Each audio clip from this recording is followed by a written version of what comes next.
Brock Meister is a survivor. At just 16, he battled cancer and won. But he had no idea how difficult his next challenge would be. Watch this. I was just having bad headaches, and then I realized my vision was going in and out. In October 2012, 16-year-old Brock Meister's symptoms landed him in the ER at Beacon Memorial Hospital of South Bend, Indiana. I was just scared because I had no clue what it was. An MRI image showed a mass. Tests confirmed it was cancer, a germinoma in the center of his brain. Your brain tumor, and you think the worst. Brock was determined to survive and endured 4 cycles of chemotherapy, followed by proton radiation. It was just crazy trying to do schoolwork, trying to go through treatments too. It was just hard. Once treatment was over, I noticed a lot of good changes for Brock. Life was back to normal for the Meister family until January 2018, when Brock was in a car accident with his cousin. They hit ice, and the truck, I believe, went sideways, hit a bank. His whole body kind of went out the window. Yeah, I remember closing my eyes and just saying, my neck hurts, my neck hurts. Doctors told Brock's parents that he suffered an internal decapitation. His skull had separated from his spine. He told us all the things that could come along with that. Paralysis, not being able to swallow, to talk. So there was a lot at stake. Brock's only hope was a risky surgery. The outcome's not very good. You're either paralyzed or you don't live through the surgery. Brock is like one of 5% that survives the accident. Wow. Brock's mom, Jenna, is here with us, and so is Brock, who's going to come on out. Welcome to both of you. Megyn.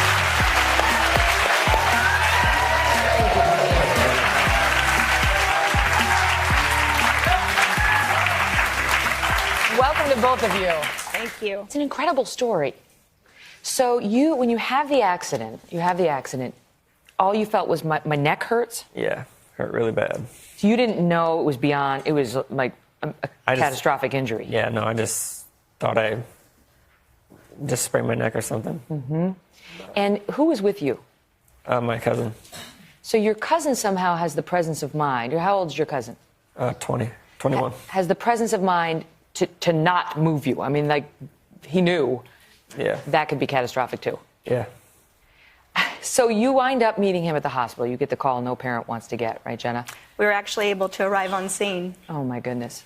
And what was that like? It was difficult to see Brock like that, but he was talking. He was moving all of his extremities. So I knew he was injured, but at that point, we didn't know the extent. I mean, had you ever heard the term internal decapitation before this? No. Right. Not somebody that survives it. So because the doctors say this actually, it kills a fair amount of people who are in car accidents. And so that the odds were very low that he would survive that kind of an injury. Correct. And if he did survive, they told us it was very possible that he would be paralyzed. So what did the doctors tell you were your options as you're looking at him in the hospital? For any chance of life, they needed to stabilize his neck, so that would require surgery. And what did they say were the chances during the surgery? We were told that it was quite possible that they could paralyze him from the actual surgery. We were told that he could have a stroke. So there was a lot at stake. Were they surprised he wasn't already paralyzed? Yeah, we had quite a few physicians, wondering exactly what had happened because he was talking. He was moving all of his extremities. And now, I mean, you just walked right out here. Mm-hmm. The car accident was in January? January 12th. Of 18? Yep. And look at him now. Okay, but that is not all. That's not all, because Brock, as you might imagine, was given certain restrictions about what he could and could not do during his recovery. But life would throw the family another curveball, and boy, oh boy, did Brock hit it. Wait until you hear what he did when we come back. And we're back now with Brock Meister and his mother, Jenna. We've been hearing how Brock beat the odds to survive a severe neck injury, which left him internally decapitated. And we'll get to the story in a minute of what he wound up doing. But his doctor is here as well. His doctor, who is Dr. Kasif Shaikh. Dr. Shaikh, thank you for being here. So you're in the hospital when Brock gets brought in. And when you first saw the CT scan of what had happened to him, what did you think? Oh, I thought I had pulled up the wrong patient or something. There was no way that what they were describing to me, somebody moving their hands, moving their feet, talking, had that kind of a CT scan that showed his head essentially separated and displaced from his neck. How can that be? How can it be that he is alive and well and sitting here notwithstanding that? Oh, I think people, the surgery gets a lot of credit in some of the news things, but really the thing that saved him is the people that have this injury, most of them die in the car, they die in transport because, when he suffers the injury, he's sitting there, head separated from his neck, and things like his airway, his spinal cord, all his blood vessels, they're all at risk. And the people that, like you said, had the presence of mind not to move him initially out of the car, because that would be the emotional response if your loved one is, sitting there. And the EMS that arrived, that got him to the hospital, the people in the ER, the people in the ICU, everybody that facilitated getting him into surgery, I think, are the people that, really saved him and allowed for him to walk on this stage. You had a big part in it as well. You never know why God puts you through these things, right? Why you wind out, you get brain cancer at 16, you beat it, and then this happens to you, right? But there was something miraculous that happened in your family after this injury. Your brother, Colin, who's here with us as well, he's 2 years younger than you? Yeah. Okay.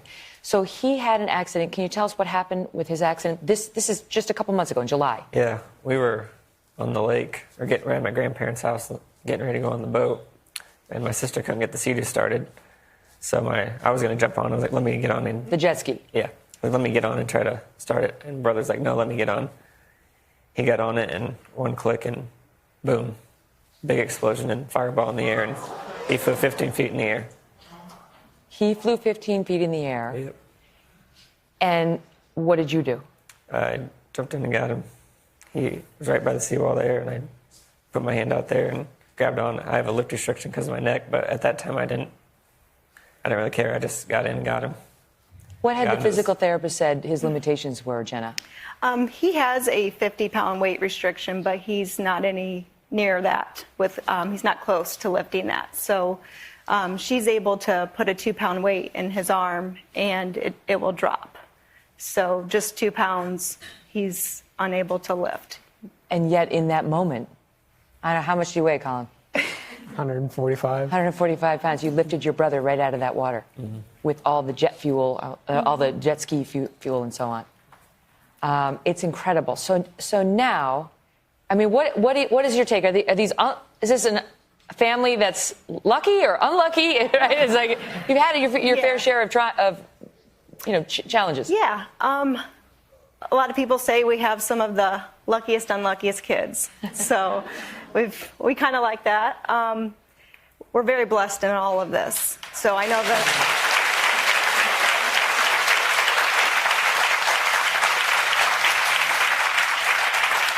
And what is your takeaway? God?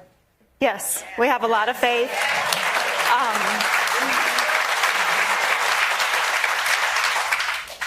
We do. We have a lot of faith. That's what's kept us going. I'm so proud of Brock for everything that he's overcome. We've had wonderful friends and family and community that have supported us through all of this. But, there's a reason that he's still here. Absolutely. Got a lot yet to do.